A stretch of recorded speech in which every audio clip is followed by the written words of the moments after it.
আসসালামু আলাইকুম ওয়া রাহমাতুল্লাহ। আমার সুপ্রিয় স্নেহের শিক্ষার্থীবৃন্দ, তোমরা সবাই কেমন আছো? আশা করি তোমরা সবাই ভালো আছো। আমরাও আল্লাহর রহমতে ভালো আছি। মহামারীর এই দুর্দিনে তোমাদের শ্রেণীতে পাঠদান করতে পারছি না বলে আন্তরিকভাবে আমরা সবাই দুঃখিত। তবে তোমরা সবাই যাতে পাঠ সংশ্লিষ্ট থেকে ফাইনাল এক্সামের জন্য ভালো প্রিপারেশন নিতে পারো, সেজন্য অনলাইনের এই ক্লাসে সবাইকে সুস্বাগতম। আমি ফেরদৌসী বেগম, সহকারী শিক্ষিকা বাংলা, সাভার ক্যান্টনমেন্ট বোর্ড বালক উচ্চ বিদ্যালয়, সাভার, ঢাকা। আজ আমি তোমাদের ষষ্ঠ শ্রেণীর বাংলা প্রথম পত্র বিষয়ের নবম অধ্যায় ফাগুন মাস কবিতা সম্পর্কে আলোচনা করব।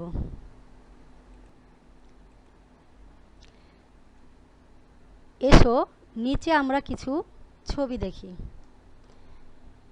ছবিগুলোতে কি দেখতে পাচ্ছ তোমরা? দেখো, এখানে কেন্দ্রীয় শহীদ মিনারের ছবি। সেখানে অনেক লোকজন গেছে শহীদের চেতনায় স্মৃতি বিজড়িত হয়ে ফুল দেওয়ার জন্য। আরও কয়েকটি ছবি আছে, ফুলের ছবি, পাখির ছবি।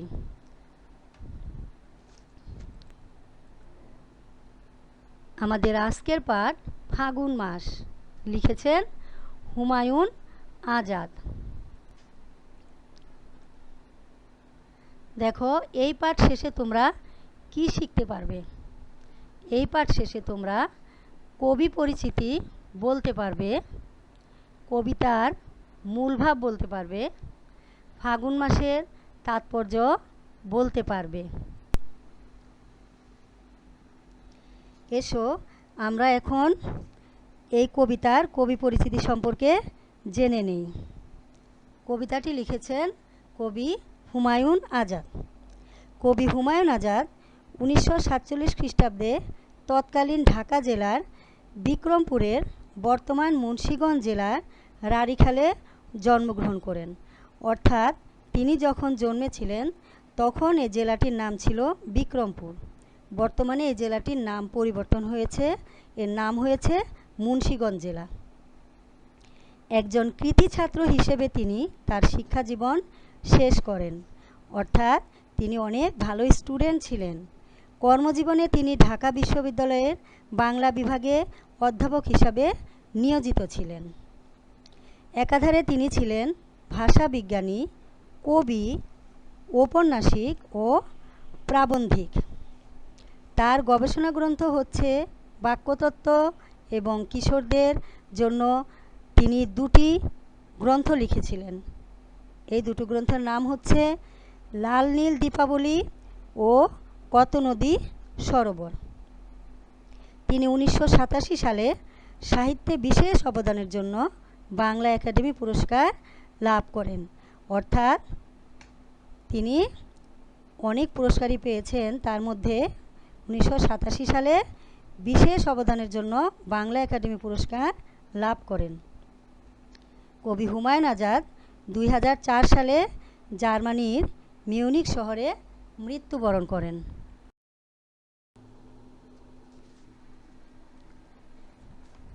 তোমরা সবাই বই হাতে নাও। এখন আমি তোমাদের কবিতাটি পড়ে বুঝিয়ে দিচ্ছি। ফাগুন মাস, লিখেছেন হুমায়ুন আজাদ। ফাগুনটা খুব ভীষণ দস্যি মাস, পাথর ঠেলে মাথা উঁচোয় ঘাস। ফাগুন অর্থ ফাল্গুন মাস, আর এই ফাল্গুন মাস আমাদের বাংলা 12 মাসের 11তম মাস, অর্থাৎ একাদশ মাস। এই ফাগুন মাসে গাছে গাছে নতুন পাতা গজায়। কবি এখানে সেটাই বোঝাতে চেয়েছেন। আর দস্যি মাস বলতে কবি বোঝাতে চেয়েছেন ফাগুন মাসকে কবি খুব দুরন্ত দুষ্টু হিসেবে কল্পনা করেছেন। হাড়ের মতো শক্ত ডাল ফেরে, সবুজ পাতা আবার উঠে বেড়ে। এখানে কবি গাছকে হাড়ের মতো শক্ত মনে করেছেন। তাই তিনি বলেছেন, শক্ত গাছ থেকে বা হাড়ের মতো শক্ত ডাল ফেরে সবুজ পাতা বের হয়ে আসে, অর্থাৎ গাছে গাছে নতুন পাতা গজায় ফাগুন মাসে। সকল দিকে বনের বিশাল গাল, ঝিলিক দিয়ে প্রত্যহ হয় লাল। এখানে বনের বিশাল গাল বলতে কবি বুঝিয়েছেন দিকে দিকে বন গজিয়ে ওঠে, আর প্রত্যহ লাল হয় ঝিলিক দিয়ে, অর্থ লাল ফুলের সম্ভারে রঙিন হয়ে ওঠে বন, অর্থাৎ এই যে ছবিতে দেখতে পাচ্ছ যে ফুলে ফুলে ভরে উঠেছে বন। বাংলাদেশের মাঠে বনের তলে ফাগুন মাসে সবুজ আগুন জ্বলে। এখানে কবি সবুজ আগুন জ্বলে বলতে বুঝিয়েছেন বনের সবুজ বিস্তারকে। কবি এখানে সবুজ আগুন বলেছেন, অর্থাৎ ফাগুন মাসে বনে বনে নতুন নতুন পাতা গজায়, আর এই নতুন পাতা গজানোকেই কবি এই সবুজ আগুন বলেছেন। ফাগুনটা খুব ভীষণ দুঃখী মাস, হাওয়ায় হাওয়ায় ছড়ায় দীর্ঘ শ্বাস। এখানে কবি ফাগুনটাকে দুঃখী মাস বলেছেন, কারণ এই ফাগুন মাসে 1952 সালে বাংলা ভাষাকে রাষ্ট্রভাষা করার জন্য বাংলার দামাল সন্তানেরা আন্দোলন করেছিল, আর এই আন্দোলনরত অবস্থায় পুলিশের গুলিতে তারা শহীদ হয়েছিল। আর এজন্যই ফাগুন মাসকে দুঃখী মাস বলা হয়েছে।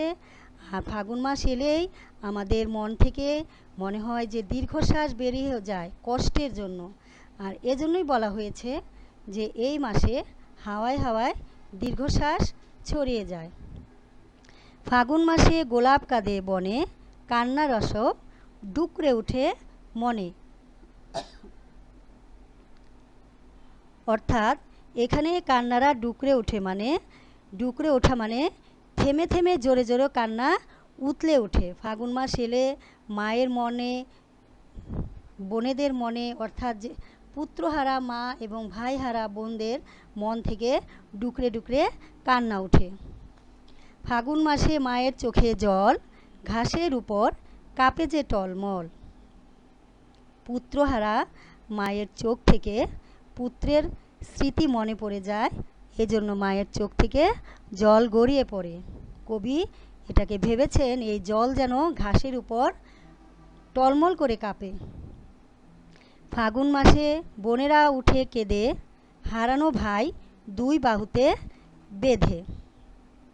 বোনেরা কেঁদে উঠে, অর্থাৎ কবি এখানে বোঝাতে চেয়েছেন যেসব বোন 1952 সালে ভাইদের হারিয়েছে সেই বোনেরা ফাগুন মাস এলে কেঁদে কেঁদে উঠে ভাইয়ের কথা মনে করে। ফাগুন মাসে ভাইয়েরা নামে পথে, ফাগুন মাসে দস্যু আসে রথে। এখানে ভাইয়েরা নামে পথে বলতে কবি বুঝিয়েছেন এ মাসে শহীদদের অমর আদর্শে বাংলার দামাল সন্তানেরা বারবার সংগ্রামে লিপ্ত হয়েছে, তারা পথে নেমেছে, তাই কবি একথা বলেছেন। আর ফাগুন মাসে দস্যু আসে রথে বলতে কবি বুঝিয়েছেন 1952 সালের ফেব্রুয়ারি মাসে রাষ্ট্রভাষা আন্দোলনকারীদের নির্মম নির্যাতন ও হত্যা করা হয়। কবি আক্রমণকারী পাকিস্তানিদের দস্যু বলে অভিহিত করেছেন, অর্থাৎ যারা বাংলার দামাল সন্তানদের নির্মম নির্যাতন করে হত্যা করেছে তাদেরকে কবি দস্যু বলে অভিহিত করেছেন। ফাগুন মাসে বুকের ক্রোধ ঢেলে ফাগুন তার আগুন দেয় জেলে। অর্থাৎ ফাগুন মাস এলে আমরা যেন সেই অত্যাচারীদের প্রতি প্রতিবাদ ও বিক্ষোভে মন থেকে আমরা ফেটে পড়ি, তাদেরকে আমরা ঘৃণা ছুড়ে দেই। বাংলাদেশের শহর গ্রামে চরে ফাগুন মাসে রক্ত ঝরে পড়ে। অর্থাৎ বাংলাদেশের প্রত্যেকটা শহর গ্রাম বিভিন্ন অঞ্চলে ফাগুন মাস এলে আমাদের মনে হয় যে এই মাসে ভাষার জন্য ছেলেরা, দামাল ছেলেরা রক্ত দিয়েছে, তাদের জীবন উৎসর্গ করেছে, তাদের স্মৃতিটাই আমাদের মনে পড়ে যায়। ফাগুন মাসে দুঃখী গোলাপ ফোটে, বুকের ভেতর শহীদ মিনার উঠে। অর্থাৎ আমাদের প্রত্যেকের মনের মধ্যে যেন এক একটা করে শহীদ মিনার জেগে উঠে।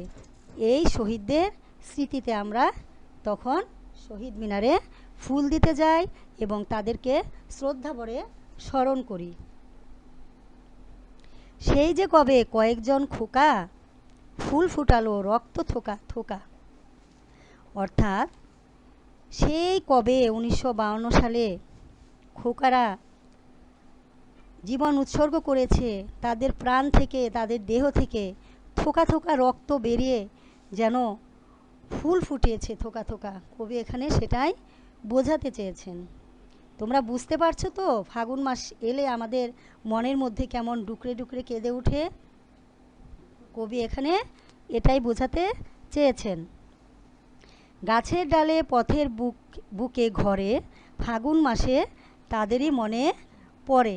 অর্থাৎ ফাগুন মাস এলে গাছের ডালে ফুল ফুটে এবং গাছের ডালে ডালে নতুন পাতা গজায় এবং তখনই আমাদের ওই বাংলার দামাল সন্তানদের কথা মনে পড়ে যায়। সেই যে কবে 30 বছর হলো ফাগুন মাসের দু চোখ ছলো ছলো। অর্থাৎ ফাগুন মাস এলে মায়েদের চোখ দু চোখ ছলো ছলো হয়ে যায় তাদের পুত্রহারা বেদনায়।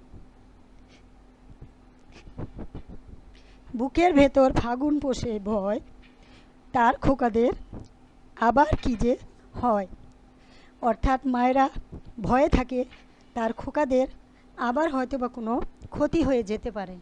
এটাই কবি এখানে বোঝাতে চেয়েছেন। ফাগুন মাসকে কবি একটি দুঃখ ভারাক্রান্ত মাস হিসাবে কল্পনা করেছেন।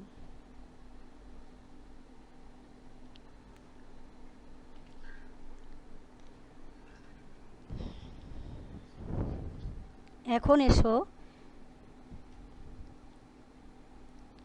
আমরা কিছু শব্দার্থ জেনে নিই। দেখো, ফাগুন অর্থ ফাল্গুন, বাংলা বছরের 11 মাস, ভীষণ দস্যি মাস। ফাল্গুন মাসকে কবি দুরন্ত মাস হিসাবে কল্পনা করেছে।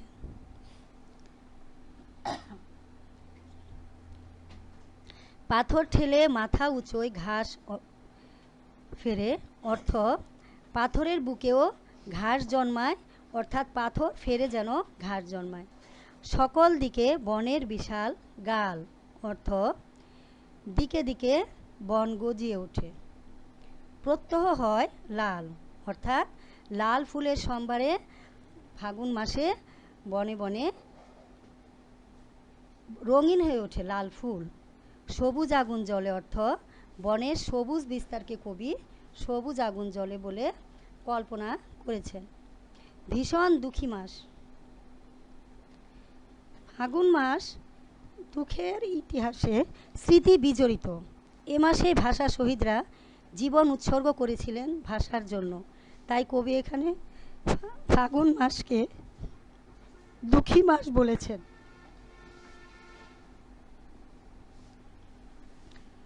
ডুকরে ওঠে, থেমে থেমে জোরে জোরে কান্না উতলে ওঠে।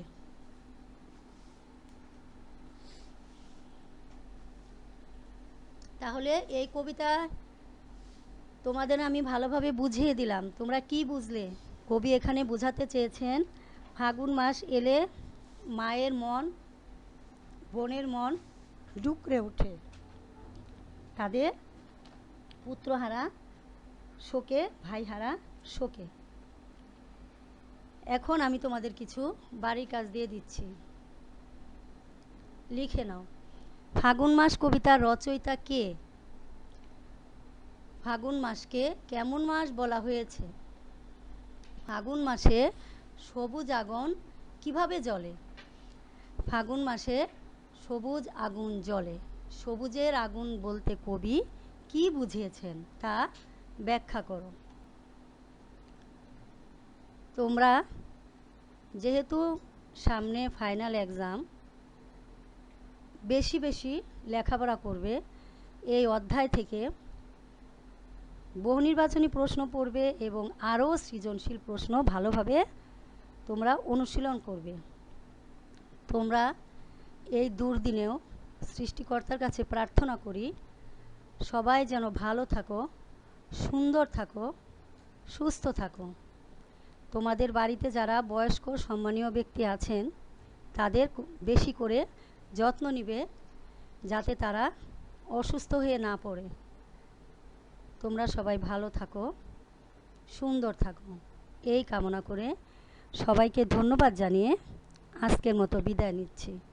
আসসালামু আলাইকুম ওয়া রাহমাতুল্লাহ।